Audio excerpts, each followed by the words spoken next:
Avant de retrouver comme un jeudi sur deux le rendez-vous de la médiatrice, un peu après 13h20, dans l'actualité des idées aujourd'hui, quelles sont les nouvelles lois du web? Que peuvent le juge et le législateur face à la haine en ligne? Et les internautes, peut-être commencer par eux. On en parle avec notre invité, Romain Badouard. Il est maître de conférences en sciences de l'information et de la communication à l'IFP, rattaché à l'université Panthéon-Assas. Il est aussi membre du comité de rédaction de la revue Participation, avec un S, auteur de Les nouvelles lois du web, modération et censure, paru au Seuil à la fin de l'année dernière. Bonjour à vous, Romain Badouard. Bonjour. Merci beaucoup à vous d'être avec nous. Affaire Mila, victime de cyberharcèlement. La vidéo aussi d'une décapitation qui a tourné sur TikTok, le réseau social chinois qui cartonne chez les jeunes. Puis cette semaine, la publication de la vidéo d'un certain Papacito, youtubeur d'extrême droite, intitulée « Tutoriel de chasse aux gauchistes ». Le lendemain, ça n'était pas fini, celle de la gifle contre le président de la République, Emmanuel Macron, qui a tourné en boucle sur les réseaux sociaux, puis sur les télévisions. Quand on aligne ces faits, on se dit que ce monde, notre monde, est un peu malade quand même, de ces images et de ces mots. Pour le chercheur que vous êtes, est-ce que vous mettez tout ça côte à côte? Est-ce qu'on parle toujours de la même chose? Alors non, effectivement, on ne parle pas toujours de la même chose. Et quand on parle de haine en ligne, on a tendance à mettre ensemble des faits qui sont très différents. Il y a ce qui relève du cyberharcèlement, comme dans l'affaire Mila. Il y a ce qui relève de l'appel à la violence, comme dans les vidéos de Papacito. Et ce qui touche à la haine en ligne, qui généralement est considéré comme tout ce qui touche aux propos racistes, antisémites, misogynes. Donc on est effectivement face à des cas de figure qui sont différents et qui appellent aussi à des réponses différentes. C'est intéressant parce que l'endroit même où vous enseignez est à la croisée de ces deux disciplines qui sont en jeu ici. D'un côté, la presse, les médias au sens large, et de l'autre côté, le droit, l'université Panthéon-Assas où l'on enseigne le droit. Et du coup, il se pose la question de la loi et de la liberté assez rapidement dans chacune de ces affaires. Alors pourquoi est-ce qu'on parle de haine en ligne? En tout cas, comment il faut la qualifier? Quels sont les différents registres pour vous de la haine en ligne plus précisément? Alors, dans le droit français, je ne suis pas juriste, mais dans le droit français, ce qu'on définit comme la haine en ligne, c'est l'appel à la violence ou à la discrimination contre des groupes en raison de leur origine, de leur religion, de leur sexualité, de leur sexe ou d'une éventuelle situation de handicap. Donc c'est quand même assez codifié dans le droit, mais lorsqu'on en parle dans le débat public et médiatique, on va y ajouter tous les phénomènes de violence expressive, plus largement, le fait d'insulter les gens, de les prendre à partie violemment, voire de les harceler. La notion de harcèlement implique le fait d'avoir des attaques répétées contre quelqu'un. Et donc, effectivement, c'est des choses qui sont assez différentes, mais qui, prises ensemble, donnent à voir, effectivement, un phénomène de brutalisation générale du débat. En tout cas, c'est l'impression que ça donne. Parce qu'en fait, quand on regarde d'un point de vue historique, on se rend compte que ces questions, au final, ne sont pas si nouvelles que ça. Et que c'est pas... On a du mal à savoir si le niveau de violence augmente réellement, ou si c'est notre tolérance à l'égard de cette violence qui évolue. C'est-à-dire que la violence, elle était là dès la genèse d'Internet, aux origines, en fait, de cet outil. Tout à fait. Il y a toujours eu de la violence sur Internet, comme il y a toujours eu de la violence dans la société. Ce n'est pas Internet qui produit spécifiquement cette violence, même si sur les réseaux sociaux, il y a des conditions de prise de parole qui vont aussi légitimer certaines formes de violence. Ce qui a vraiment changé par rapport au début d'Internet, c'est plutôt le fait qu'aujourd'hui, le débat soit centralisé autour de quelques grandes plateformes. C'est-à-dire que dans les années 2000, lorsqu'il y avait du débat en ligne, si on se remémore la question du grand débat autour du traité constitutionnel européen, par exemple, le débat était dispersé. Les gens discutaient sur des sites, sur des forums, sur des sites de presse. Aujourd'hui, le débat est concentré autour de quelques grandes plateformes. En France, si on prend Facebook, Twitter et YouTube, on a quand même l'essentiel du débat en ligne. Et le fait que que le débat soit concentré, rend cette violence plus visible et et donne aussi une occasion aux régulateurs de pouvoir réguler ce qu'ils ne pouvaient pas faire avant, en faisant pression justement sur ces acteurs privés. Mais vous avez quand même, vous, signé, Romain Badoir, un précédent essai intitulé « Le désenchantement du web ». Il y avait quand même à l'origine ce rêve des pionniers dont on a beaucoup discuté, de savoir et de connaissances partagées, d'un lieu, d'un espace où la liberté d'expression serait totale et permise. D'où est né pour vous ce désenchantement et comment vous le qualifiez, comment vous l'illustrez ? Alors déjà, ce rêve des fondateurs, il existe toujours aujourd'hui. Peut-être qu'il est moins perceptible, mais il est toujours là. Quand on regarde une plateforme collaborative comme Wikipédia ou plein d'autres sites participatifs, ce rêve des pionniers survit, si je puis dire.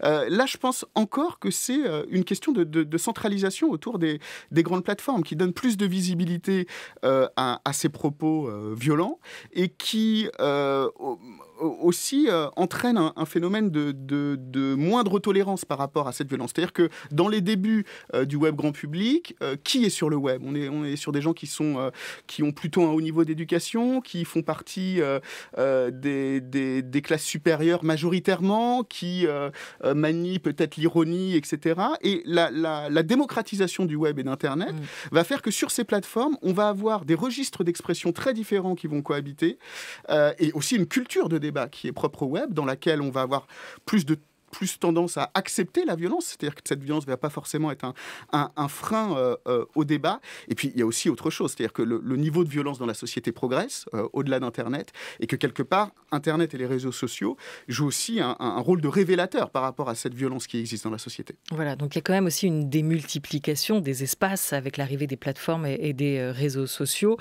qui va accompagner en tout cas cette montée en gamme ressentie ou réelle de la violence. Libération de la parole, ça va dans tous les sens. On va l'entendre avec cet extrait du documentaire #salepute de Florence Hénault et de Myriam Leroy, à voir en ce moment sur Arte, où des femmes racontent les cyberviolences qu'elles ont subies dans les mots, surtout, dont la directrice d'une association d'aide aux migrants et la journaliste Nadia Dam, qu'on entend l'une et l'autre dans cet extrait.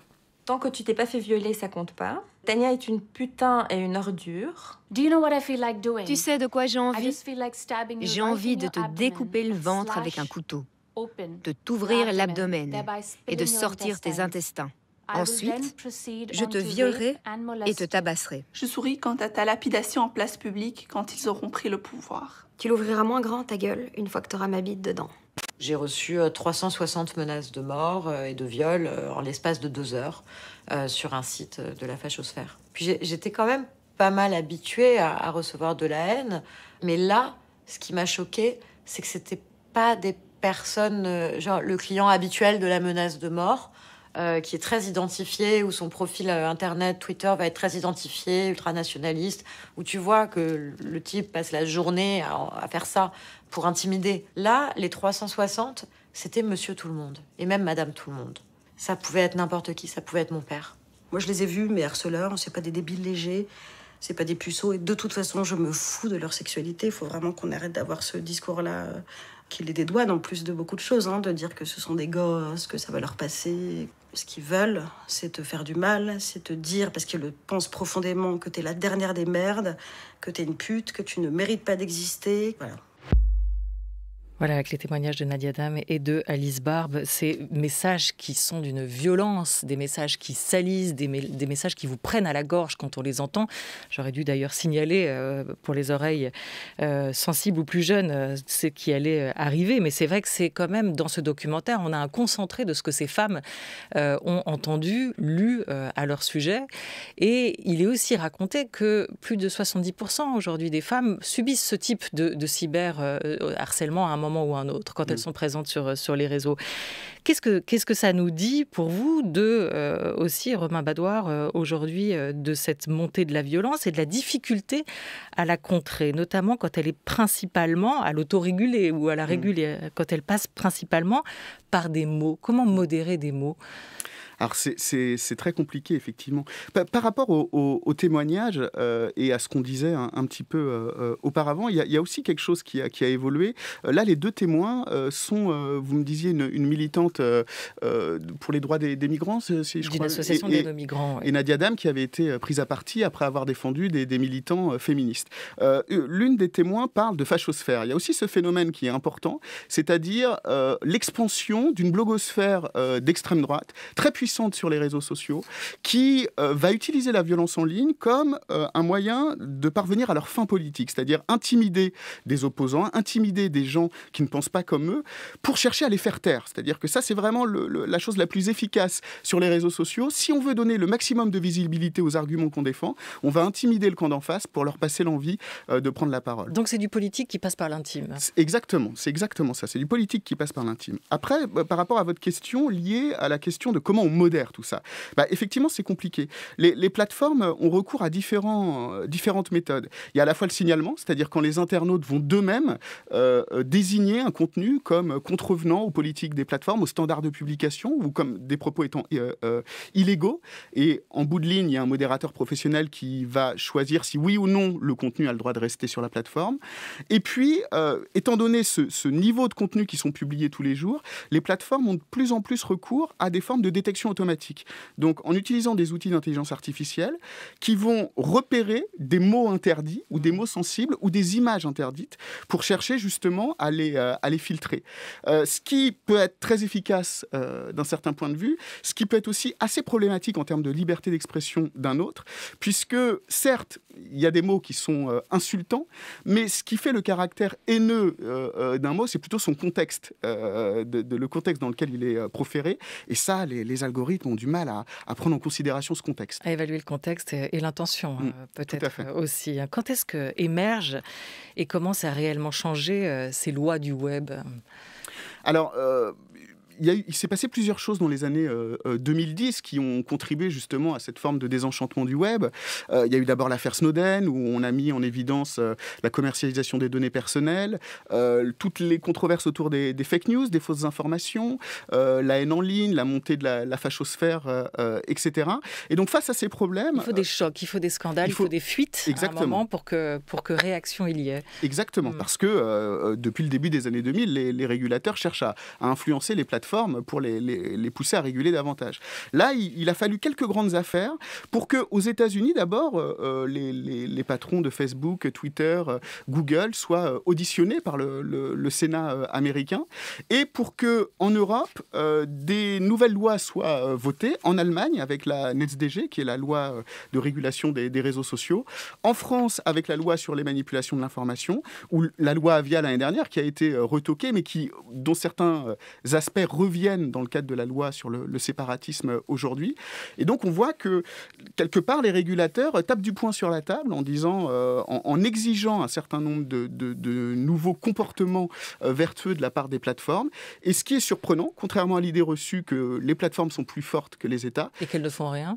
Si, justement. Elles ne font pas rien. Elles font peut-être pas... Elles pourraient faire plus, mais elles ne font pas rien. Elles modifient leur politique de modération, elles embauchent plus de modérateurs spécialisés, elles mettent en place des filtres automatiques. Donc, il se passe quand même quelque chose. Après, on peut débattre de savoir si ça va assez loin ou pas. Et en termes de cyberharcèlement, il y a sûrement beaucoup mieux à faire. Mais ça bouge quand même. Ça bouge. Et si elles le font, c'est qu'elles ont probablement intérêt à le faire. En quoi, pour vous ? Elles ont un intérêt économique à le faire. C'est ça qui les fait bouger. C'est-à-dire que lorsqu'on dit les plateformes sont plus fortes que les États, elles s'en fichent de ce que peuvent décider les gouvernements européens. Quand même le vague espoir que vous nous disiez qu'elles aient un intérêt aussi éthique ou moral à agir. Mais elles peuvent l'avoir, mais je pense que malheureusement pour les plateformes, c'est plus la dimension économique qui joue. C'est-à-dire que pour ces grandes plateformes, aussi puissantes soient-elles, le marché européen leur rapporte énormément d'argent. Chaque utilisateur de Facebook lui rapporte en Europe $5 de publicité.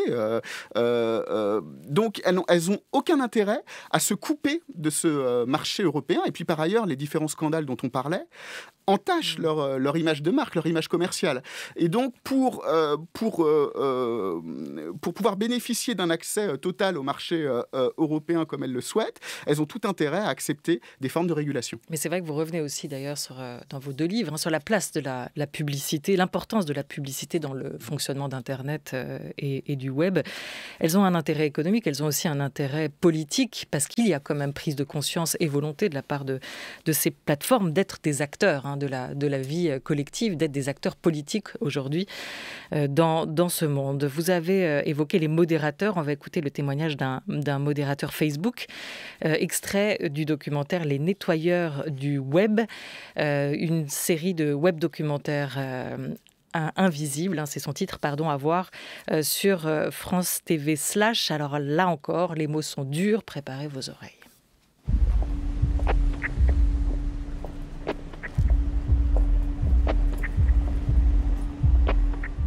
Si vous êtes encore un peu naïf, que vous avez une certaine innocence, s'il vous plaît, jamais quoi. N'y allez pas, ne gâchez pas ça. Mais voilà. Parce que oui, tu vas voir des choses que t'as pas envie de voir en fait. Donc ça sert à rien. Une fois que l'innocence, on ne la retrouve pas. Donc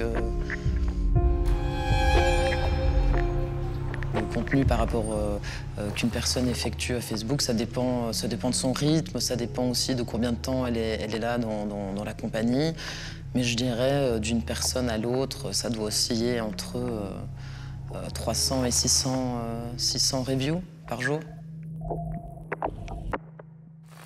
Des meurtres, des suicides, des viols, des violences conjugales, du racisme, de la discrimination, du bully, tout ce qui va. Moi, le pire, je dirais, je dirais peut-être les décapitations et le viol de bébés. Ouais, ça, c'est peut-être les choses les plus fortes. Voilà, témoignage d'un modérateur Facebook, toute la journée être confronté aussi à la violence de ces mots, de ces images qui peuvent circuler aujourd'hui sur les réseaux sociaux. Il faut quand même imaginer ce que ça représente là. On a quand même envie de dire qui sont aujourd'hui les shérifs du web, réellement, qui sont et que peuvent faire les États, le législateur, mais aussi les juges dans nos pays comme la France, pour organiser aussi cet espace, pour éviter que de tels débordements, de telles violences soient accessibles. Ah, effectivement, il y a plusieurs types d'acteurs qui ont un levier d'action par rapport à tous ces problèmes-là. Et ce qui nous manque aujourd'hui, c'est plutôt des dispositifs de gouvernance, de régulation qui articuleraient entre ces différents acteurs. Il y a les plateformes, parce que tout ça se passe sur leur serveur. Les données sont hébergées sur leur serveur. Elles ont les moyens techniques de pouvoir repérer et bannir des utilisateurs, supprimer des posts. Mais il faut aussi que les pouvoirs publics supervisent ce travail des plateformes, qui sont des acteurs privés, pour s'assurer que les droits des usagers y soient respectés, pour s'assurer que les lois nationales y soient également respectées. Et comme vous le dites, il y a aussi la question de la justice, puisque en démocratie, c'est le rôle du juge de trancher les litiges en termes de liberté d'expression et d'abus de cette liberté d'expression. Dans ce domaine-là, on entend souvent que les lois existent déjà, en fait. Le dispositif est déjà là. Il n'est pas nécessaire d'en créer un spécifiquement pour Internet. Il n'y a pas besoin de nouvelles lois du web ou de codifier autrement ce qui se joue là en termes de liberté d'expression. Et effectivement, les lois existent. Ce qui manque, c'est des moyens pour les faire appliquer. En début d'année, a été créé en France ce qu'on a surnommé le parquet numérique, donc avec 6 magistrats dédiés au traitement de certains cas graves dans le domaine justement des abus de la liberté d'expression sur Internet, donc de cyberharcèlement, de violence en ligne, etc. 6 magistrats, évidemment, c'est peu. En même temps, étant donné les moyens de la justice en France, on ne peut pas demander à la justice de prendre en charge le traitement de l'ensemble des affaires, de ce type d'affaires, puisqu'elles sont tellement nombreuses. Il y a tellement de contenus publiés tous les jours. Les contenus violents sont une infime minorité de tous ces contenus qui sont publiés, mais à l'échelle du web, ça représente quand même énormément de cas. D'où l'apparition d'acteurs privés aussi. En tout cas, une délégation de cette gestion, de cette modération à des acteurs privés. Tout à fait. La modération est déléguée aux aux acteurs privés, aux plateformes elles-mêmes, qui ont ces facilités d'accès aux données et qui peuvent prendre des mesures pour bannir des utilisateurs. La question étant, à partir du moment où ces plateformes se mettent à automatiser la modération, donc pas avec des modérateurs humains comme on en entendait un témoignage, mais avec des algorithmes qui vont scanner les contenus pour les retirer de la plateforme, se pose aussi la question de formes de censure abusive où des posts qui n'auraient pas dû être supprimés sont supprimés. Et face à ce problème de la censure abusive, certaines plateformes, c'est le cas de YouTube et de Facebook par exemple, ont mis en place des procédures d'appel. C'est-à-dire que les utilisateurs peuvent demander à ce que le contenu qui a été supprimé puisse faire l'objet d'une seconde évaluation. Et lorsqu'on regarde les chiffres qui sont transmis par les plateformes, on s'aperçoit que entre un quart et un tiers de ces appels donnent lieu à une restauration des contenus. Ce qui montre qu'il y a quand même effectivement un problème de suppression de contenu qui était légitime, qui était légitimement présent sur ces réseaux à la base. Et donc on voit bien que la question de cette régulation, lorsqu'on prend le point de vue de la violence, on se dit oui, il faut réguler, il faut y aller, on ne peut pas laisser ça comme ça. Mais en même temps, il ne faut pas oublier que les réseaux sociaux sont un outil au service de la liberté d'expression, au service des contre-pouvoirs de la société civile, et qu'il faut aussi équilibrer un petit peu cette régulation pour ne pas tomber dans des formes de censure trop fortes. Bien sûr, et quand on parle de liberté d'expression, c'est toute la liberté d'expression, et il est très compliqué, là encore, sous prétexte de modérer, de se retrouver à censurer aussi. Est-ce que vous êtes favorable, vous, à un retour de l'État sur le web, à une forme de service public, peut-être, sur le web? Alors ça, c'est la grande question du moment. Est-ce qu'on n'aurait pas besoin, de la même façon qu'on a des radios publiques ou des télévisions publiques, notamment en France, d'avoir des réseaux sociaux publics dont les architectures soient gérées par des fonds publics, par des agences indépendantes, etc. Aux États-Unis, c'est une des grandes questions qui anime le débat académique en ce moment, au MIT ou ailleurs. Ça peut avoir un avantage. Moi, j'y vois quand même aussi un grand inconvénient, c'est-à-dire que à la radio publique ou à la télévision publique, vous ne récoltez pas les données des utilisateurs. Alors que si on imagine des architectures d'information qui soient gérées par l'État ou par des services de l'État, ça pose quand même un problème majeur en termes de surveillance des citoyens. À mon avis, la solution la plus intelligente à explorer, c'est plutôt comment le rôle des pouvoirs publics pourrait être de superviser le travail des plateformes en termes de modération, en ayant accès à leurs données, en authentifiant que ce que les plateformes nous disent de ce qu'elles font est vraiment exact. Et c'est plus dans cette articulation pouvoir public, justice, plateforme qu'à mon avis, on pourra trouver une forme vraiment démocratique de régulation des contenus. Voilà, on va écouter les mots d'Emmanuel Macron à ce sujet au tout début du mois, il n'y a pas très longtemps. Lui qui le rappelle dans cet extrait, a toujours été favorable aussi au numérique, à son expansion. Et on va écouter comment il réagit à cette question des violences en ligne. La violence que nous avons dans la société, elle n'est pas séparable aussi des changements, je l'ai plusieurs fois dit, un peu anthropologiques que nous vivons. C'est-à-dire qu'on ne se comporte pas pareil. On vit dans un monde qui n'est pas simplement cette rue où je vois vos visages, où on se parle et on se respecte. Mais à la seconde d'après, on va rentrer sur nos réseaux sociaux, où quelqu'un avec un pseudonyme va me dire les pires horreurs, un autre lui répondra. C'est aussi ça à l'arrêt. Et beaucoup de gens qui vivent seuls ne vivent que dans ce monde-là. Et donc ils sortent dans la rue et ils se comportent comme sur les réseaux. Et on le voit dans toutes les sociétés démocratiques. Quelque chose se passe. Et donc autant moi je suis un grand défenseur du numérique, des réseaux, quand c'est un vecteur de diffusion de la connaissance, du savoir, quand ça facilite la communication qui rend nos vies plus heureuses, autant je pense qu'il nous faut être vigilants parce que nos sociétés deviennent plus violentes à cause de ces usages, et en particulier chez les plus jeunes. Voilà, la question de la violence en ligne, Romain Badoir, est-ce que ce sera, à votre avis, l'un des futurs sujets de la prochaine présidentielle? Est-ce que ça va être une des questions qui va être débattue, discutée? Alors, très bonne question. À vrai dire, je n'en sais rien. En tout cas, ce qu'on peut remarquer, c'est que ce sont des questions qui prennent de plus en plus de place dans le débat public, ce qui n'était pas du tout le cas encore il y a quelques années. Et on voit bien que l'opinion publique est sensibilisée à ces questions-là et a des exigences vis-à-vis Attend des réponses. Attend des réponses, tout à fait. Donc, on peut imaginer qu'effectivement, ce soit un des enjeux du débat. par rapport à ce que disait Emmanuel Macron dans son discours, il disait que cette violence sur les réseaux sociaux va avoir tendance à favoriser la violence dans la vraie vie. Tout à l'heure, je disais... Tout en disant que c'est la violence de la vraie vie qui se retrouve aussi sur les réseaux sociaux. Ouais. Effectivement, c'est une boucle. C'est une boucle. Je disais tout à l'heure que les réseaux sociaux étaient un peu des révélateurs de cette violence dans la société, sauf qu'ils ne sont pas neutres par rapport à cette violence, et que la présence de cette violence dans le débat en ligne va avoir pour effet de légitimer le recours à la violence dans le débat, et donc va effectivement avoir aussi des impacts dans notre vie quotidienne. Vous évoquiez Romain Badoir, et on s'arrêtera là-dessus, mais cette immense territoire qu'est Internet, qu'est le web aussi aujourd'hui. Est-ce qu'il faut du coup, en termes de régulation, de modération, penser plus loin, penser au-delà, imaginer une sorte de cour de justice internationale du web, par exemple? Écoutez, c'est ce qu'a fait Facebook, justement. Facebook a créé une instance qui s'appelle son conseil de surveillance, qui est censé être indépendant de la plateforme, même s'il est financé par la plateforme, qui réunit des activistes, qui réunit des universitaires du monde entier, qui ont pour rôle de trancher les litiges liés à la liberté d'expression sur la plateforme et de diffuser des recommandations pour modifier les politiques de publication.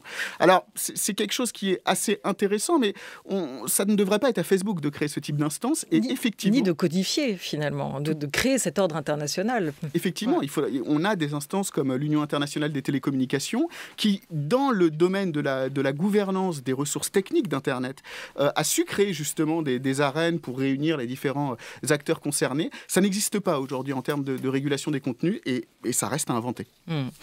Beaucoup reste à inventer. Merci d'être venu nous parler aujourd'hui, Romain Badoir, de la haine en ligne, de ces violences qu'on voit se déchaîner particulièrement ces derniers temps, qui ne sont pas nouvelles, qui continueront. Les nouvelles lois du web, modération et censure, c'est le titre de votre dernier essai paru au Seuil. Merci beaucoup à vous. Merci.